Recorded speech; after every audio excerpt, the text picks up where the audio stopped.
know what type of automobile accident often happens at night on a good road in fair weather, which may happen when your car is the only car in the vicinity, which is very likely to result in death or crippling injuries to the driver, and which, unlike most accidents, has usually tipped you off as to what may happen? The answer to this question, given by the National Safety Council, which is currently conducting a campaign against night traffic accidents, is this. The driver simply falls asleep at the wheel. And the answer to this accident problem is simply this. Don't drive while you're sleepy. If you must drive at night, stop for some sleep when you feel that drowsy spell coming on. Don't let this very violent type of accident sneak up on you in the dark.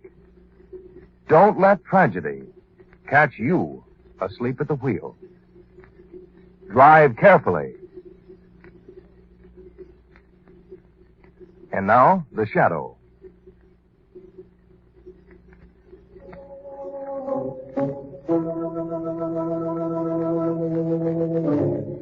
The shadow, who aids the forces of law and order, is in reality Lamont Cranston, wealthy young man about town.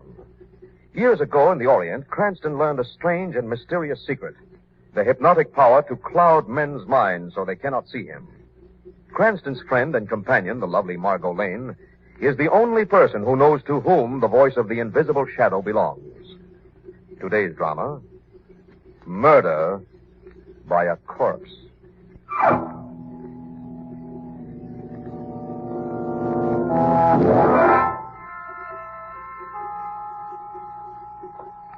The doctor and the nurse walk through the white silence of the sanitarium corridor and stop before the door of room 7.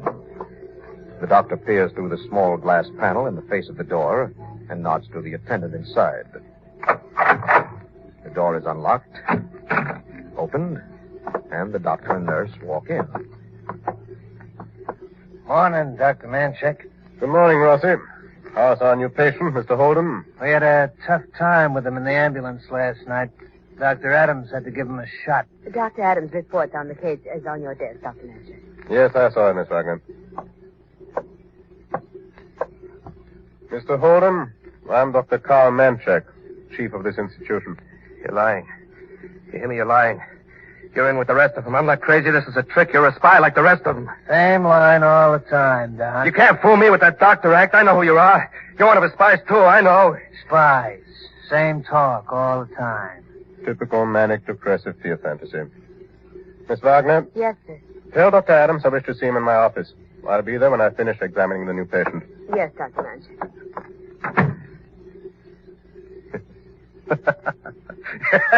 You're lying. You're in with the rest of them.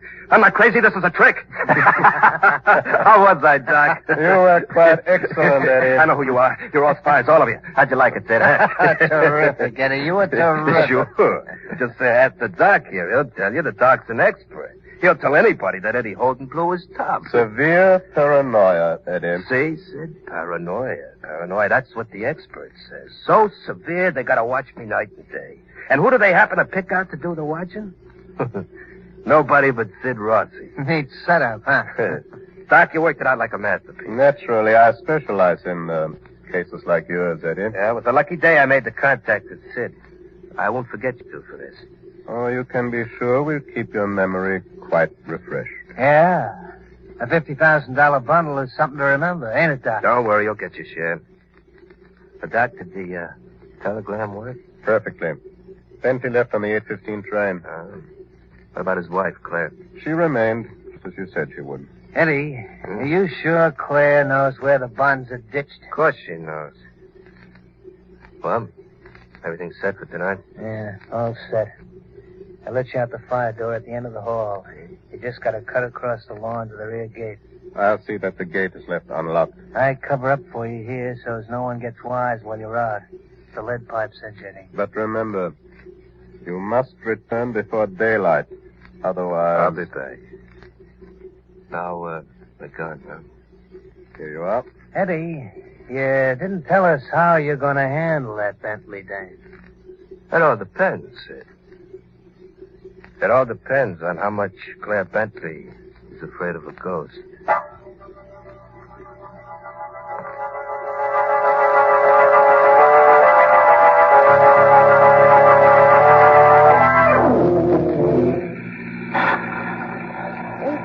Say, Ted and Earl will be awfully worried about us, Lamont. We're over an hour late now. Margot, I don't know what made me turn onto this road.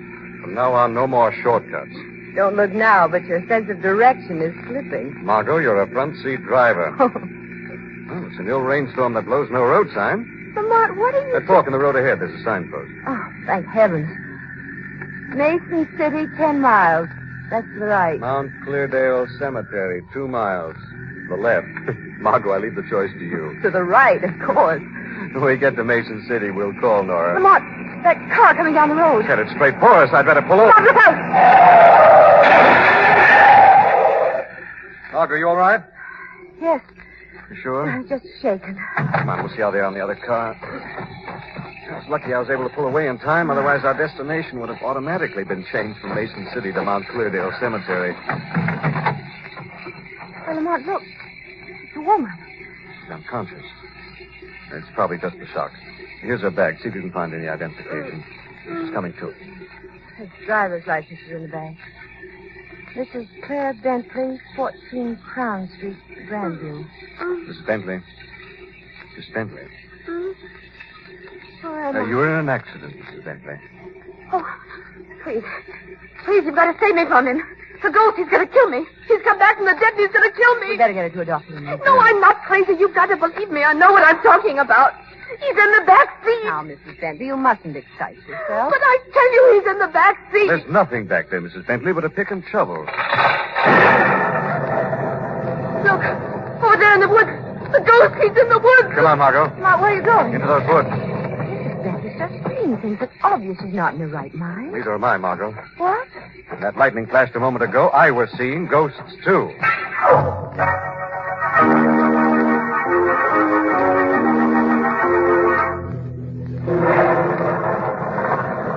Not a sign of anything, Lamont. We've covered the woods all the way back to the stream. I'm not surprised he got away. It's a very live ghost we're chasing. Live ghost? Here, look. A shoe. Where'd you find it? Near the stream. It fits some newly made footprints I found. There's no lace in the shoe. Yes, I wondered about that, too. I will look into the shoe later, after we have a talk with Mrs. Bentley. What is it, Lamont? Maybe we won't have that talk with Mrs. Bentley after all. But... Look, Margot, over there on the road. Her car's gone.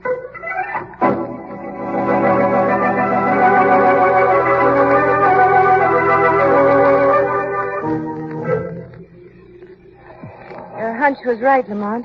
Mrs. Bentley must be in the cemetery. That was her car parked outside. Yes, that pick and shovel in the rear of her car gave me the idea. Wait. What is it? Clear up the crest of the hills. Mrs. Bentley.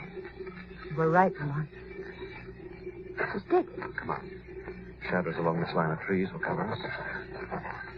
As quietly as you can, Margot. We're almost to her. Hello, Mrs. Bentley. How did you get here? Well, you didn't leave any forwarding address, so I followed a hunch. Now, Mrs. Bentley, let's have it. What's this all about? Oh, please. Please don't ask me. What is it you're trying to bury? But nothing. Nothing, believe me. You're a difficult person to believe. Lamont, look. Behind her on the ground, that metal box. Yes. No, don't touch that box. Give it to me, please. I'll be glad to after I see what's in it. No, I beg you, don't open it. Please don't. Quick, Margot, get down. Oh, I guess that's all the shooting for now, Margot. Get up. That shot, Lamont. Where did it come from? I don't know, but it hit its mark. Mrs. Bentley. She's dead? Very. But why was she killed? Probably because of this metal box and what's in it. What could be in it? Well, look. What's in there, Lamont? Let me see. Nothing to see, Margot. What? Box is empty.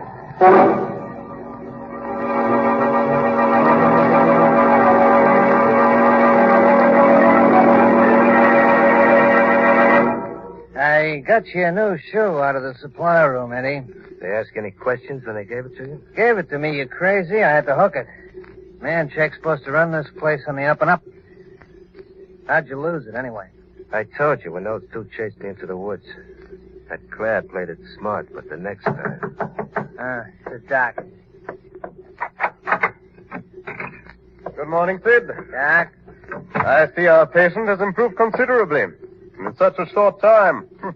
The marvels of modern medical science. What are you talking about, Doc? You're released from our sanitarium? Release? Of course, Sid, of course. From all I can see, our patient is completely cured. Cured? You have the bonds. There's nothing more for us Bonds? Come on, Doc, come on. What are you giving us?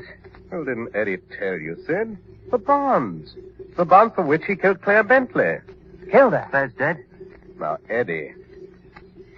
Hey, what goes on here? What are you giving me, Doc? Sid and I might ask you the same question, Eddie.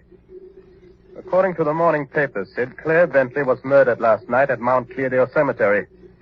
The papers also told about a metal box she had dug from a grave. The box was empty. The bonds. They were in that box? Yes. That's what I surmised. Where are they, Eddie? I don't know anything about it, Doc. Would I be stupid enough to come back here if I did? He's got something there, Doc. Then you didn't kill her? Are you crazy? I just wanted to put a scare into her. I wanted her to lead me to the hiding place. Wait a minute. Doc. Yes? You say she's dead. I didn't kill her. Go ahead. But don't you see? Something's wrong. This is crazy. If I didn't kill her, Doc, then who did? Huh? Who did?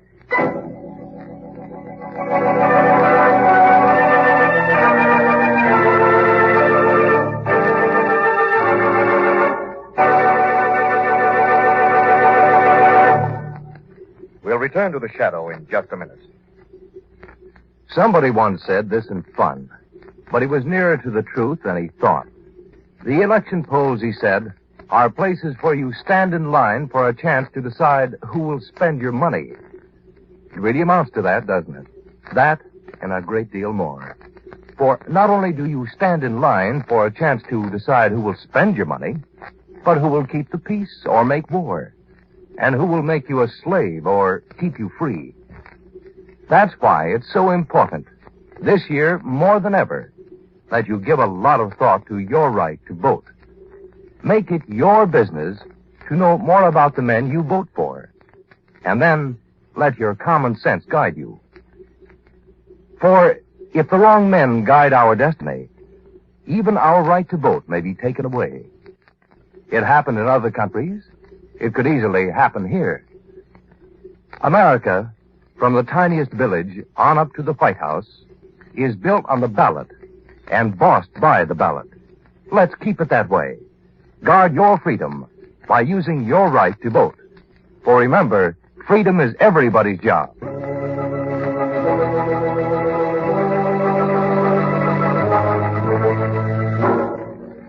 In a moonlit cemetery, in the presence of Margot and Lamont, Claire Bentley was murdered by an unseen killer.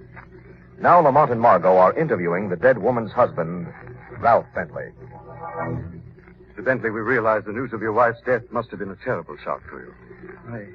I can't believe it. I just can't. We won't take up much of your time, Mr. Bentley. Just a few questions. It's all right. There isn't much I can tell you, but I want to help all I can. I can't understand who could have done it. Claire had no enemies. That you know of. Does the empty steel box mean anything to you, Mr. Bentley? No. When we first met your wife, she said her life was threatened by a ghost. Someone who'd come back from the dead. I don't understand any of it. It's all so strange. Ghosts. The wire I received. What wire? Telegram that came the night before last. It was from my business agent. I was to meet him at his hotel in Chicago last night. When I arrived in Chicago, he told me he didn't send the wire. And Lamont, Mr. Bentley was tricked into leaving town. Yes, the reason's pretty obvious. It gave the killer a chance to work unhampered. Excuse me. Hello? Oh, yes, he's here. Just a moment. It's for you, Mr. Cranston. Mr. Deegan. Oh, yes, I told him I'd be here. Hello, Steve. Fine. Yes, I see. Where is it? All right. Thanks very much, Steve. Well, Mr. Bentley, you've been very helpful. I wish I could have told you more. If I think you can, I'll be sure to call on you. Let's go, Margot. Goodbye, Mr. Bentley. Goodbye, Miss Lane. Lamont, why did we leave so quickly? Weren't there more questions you wanted to ask Mr. Bentley? There's lots more, but right now I'm more interested in a place called the Manchek Sanitarium. Manchek Sanitarium. Private mental hospital out on Western Avenue. That call was from Steve Deegan, a friend of mine in the shoe business. You had him check on that shoe we found in the woods last night? Yes. A quantity of the same type of shoe was recently sold to the Manchek Sanitarium. Perhaps something interesting is going on out there.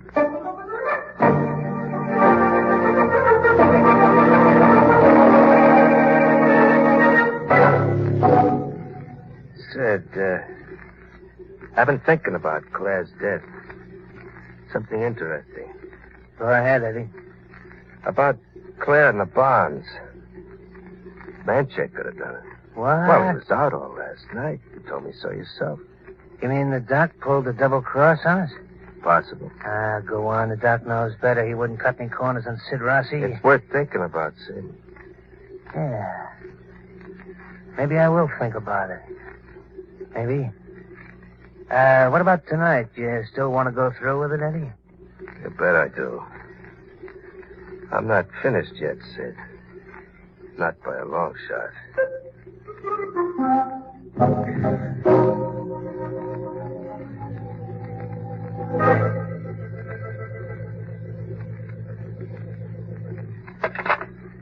The supply room will check and call me right back, Mr. Cranston. You're very helpful, Dr. Adams. You're sure this shoe is the sanitarium's property, Dr. Adams? Mr. Cranston said when he found the shoe, it was without a lace. With our more serious cases, we are particularly careful that nothing falls into their hands which could be damaging to themselves or others. Oh, I see. A shoelace could spell trouble in the hands of violent patients. Exactly. Excuse me. Dr. Adams? Oh, yes. Mm-hmm. Well, thank you, Peters. That was the supply room clerk, Mr. Cranston. He reports a shoe like this, the same size, is unaccounted for. And Lamont, that means the killer came from this sanitarium. Get me Dr. Manchek, please. Just a moment, Doctor. But Please. I'd appreciate it if you keep our conversation a secret for the time being. I'd like to work this out my own way. Could you do me that favor? All right, Mr. Cranston. Anything you say. Thank you very much. I'll be in touch with you. You ready, Margot? Ready. Goodbye. Goodbye. Thanks, Doctor. What now, Lamont? Now, Margot, I'm going to do some checking up on Claire Bentley's husband and go back and have a talk with him. What makes you think he'll answer your questions? Oh, I'm not asking the questions, Margot. I'm leaving that to the shadow.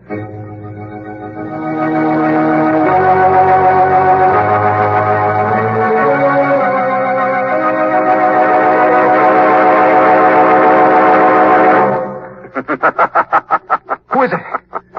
Who's in this room? Who's laughing like that? It's the Shadow, Bentley. Shadow. You're frightened, Bentley.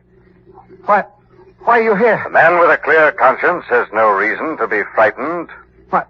My conscience is clear. Is it?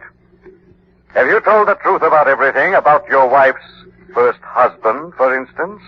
What? You didn't tell Cranston about Eddie Gleason and the $50,000 in securities that were stolen from your firm 3 months ago. Huh? How did you know Claire was married to Gleason? You didn't tell Cranston that Eddie Gleason was killed when the warehouse he was hiding in exploded. That was all in the papers. The story was there for anyone to read. That story is. But not the story later.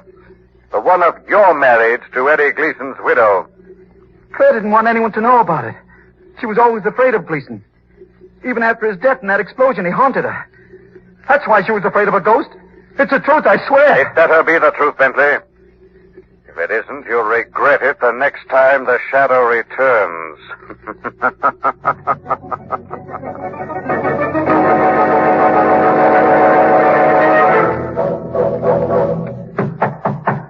Who is it? Telegram for Ralph Bentley. Oh, just a minute. Hello, Bentley. Eddie. That's right, Bentley. Eddie Gleason. Only now it's, Eddie Holden. No, you're dead. No, it's not you. You're dead. That's the way Claire took it, Bentley, just like that. I wanted to work on her first. That's why I sent you the wire. You sent it? I thought I killed her because I... Go ahead, Bentley. Finish. You killed Claire because... I thought it was a trick of Claire's to get me out of town. I didn't go to Chicago. I got off the train at the first stop and came back. I took the bonds out of the box last month. I didn't tell Claire about it. And she was only trying to Save them for me. I've been doing a little saving, too, Bentley. Yeah. I was saving you for last. You thought you had me finished in the explosion you set up, huh? But I got out before it went off. And I'm here to tell the story. Tell it to you. Eddie, it wasn't my idea. No? You and Claire were going to have a great time with that $50,000, weren't you? Weren't you? You can have the bonds, Eddie. You can have them. Thanks, Bentley. I'll make sure to take them after I finish with you. Now, Eddie, don't do this. Tell me you're a fool. If you kill me, you won't get away with it. No? I'm hiding out at a fancy institution, Bentley. And if they do catch up with me, I get away with this anyhow. Now, I'm crazy. That's what the doc said. They don't hang crazy men, Bentley. They just let them sit around and laugh. Eddie, please. You know why I'm laughing, Bentley? Don't do it, Eddie, for heaven's sakes. Don't do it to me. I'm laughing because what I'm going to do to you is going to make me happy. This is going to make me happy as a lark.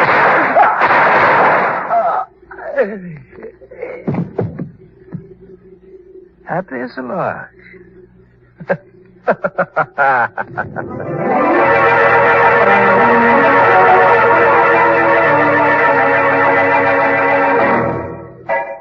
Margot?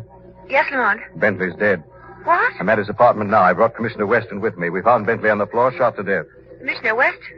Why is he with you? With evidence I gave him, the commissioner was going to arrest Bentley for the murder of his wife. Margot, I want you to stay at home and wait for me. What are you going to do, Lamont? Among other things, track down a murderous corpse.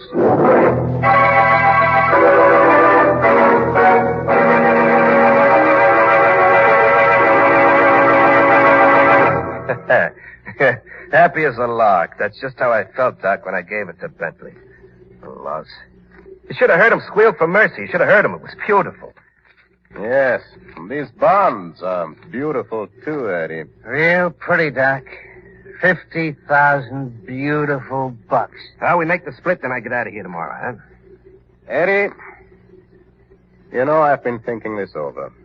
It's my professional opinion that it would be unwise for you to be released tomorrow. The Doc's right, Eddie. You're in a bad way, Eddie. You're much sicker than you realize. Severe paranoia. Very severe. Like the Doc says, Eddie. You got a real bad case of it. What is this? What are you two trying to pull? It's simple arithmetic, Eddie.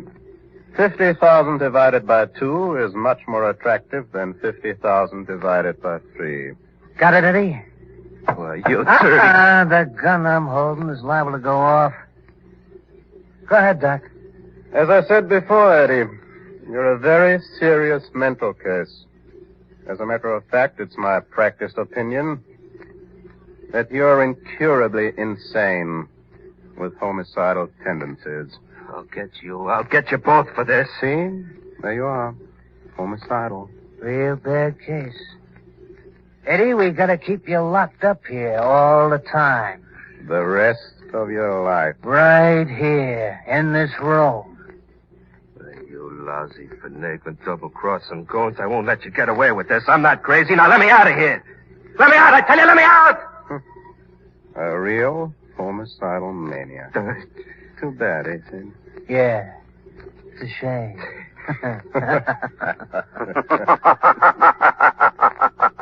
Very amusing, isn't it, Dr. Manchek? Sid. Doc, I hear a voice. Yes, Sid, a voice. The Shadow. Shadow, they were going to keep me in this room locked up for the rest of my life. Don't listen to him. Crazy. I'm not crazy, I tell you. It's a serious case. Paranoia, I believe. He's not responsible. He's completely mad. I know what I'm saying. I'm a doctor. You mean you were a doctor, Manchek? Once. Years ago under the name of Stefan Kurtz. What? I know all about you. An Austrian psychiatrist who placed money above medical ethics. The Doc's afraid? You can stop acting, Sid. You know all about Manchek, and I know about you, too. Sid Rossi, alias Sam Roma. Small-time chiseler who found an easier way to fast money by helping Manchek to use this sanitarium as a front to shield fugitives from justice. And now you can believe me. Now you know I'm not crazy. Hey, help me get out of here, huh? Oh, I'm going to help you, Eddie. Hey, see, Doc, I told you you wouldn't get away with this. That's right. Not one of the three of you will get away with it. 3? Why, What do you mean? I heard everything that was said in here, including the story you told to Manchek and Sid about how you got the bonds and killed Bentley. And now all three of you will pay for your crimes in full.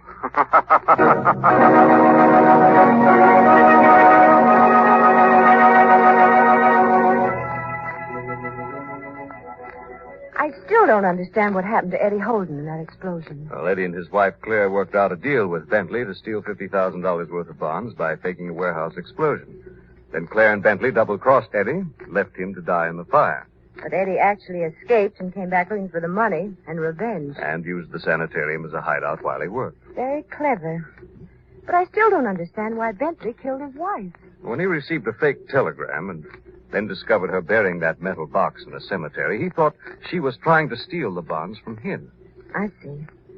And after all that, Manchek, Sid, and Eddie still asked you to help them?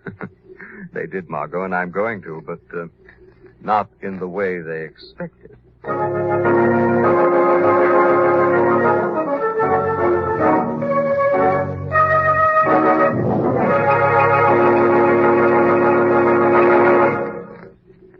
Ever complained about the way your country is being run? Ever objected to some of the laws? Sure you have. We all have. It's part of the American scene to talk loud about something we don't like. Only trouble is, there's too much talking going on these days. And it isn't all our own ideas. A lot of the ideas have been skillfully planted in our minds by outside influences. You see, what's happening? People who are trying to change our American way of life are doing it slyly, doing it in such a way that we don't realize we're being tricked. But that's not all they're doing. They know that very often when voting comes around, a lot of us are too lazy or too busy to vote. And then they have us where it really hurts. For their candidates, the wrong men by American standards, sometimes get elected. So let's not let it happen anymore.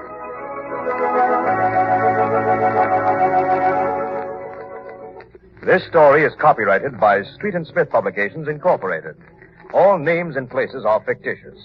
Any similarity to persons living or dead is purely coincidental. Listen again next week, same time, same station, when the Shadow will again demonstrate that the weed of crime bears bitter fruit. Crime does not pay. The Shadow knows.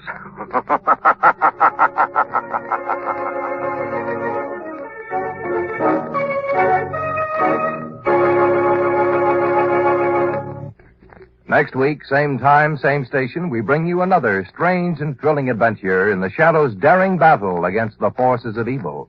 The part of Lamont Cranston was played by Brett Morrison. Margot by Grace Matthews. This program came from New York.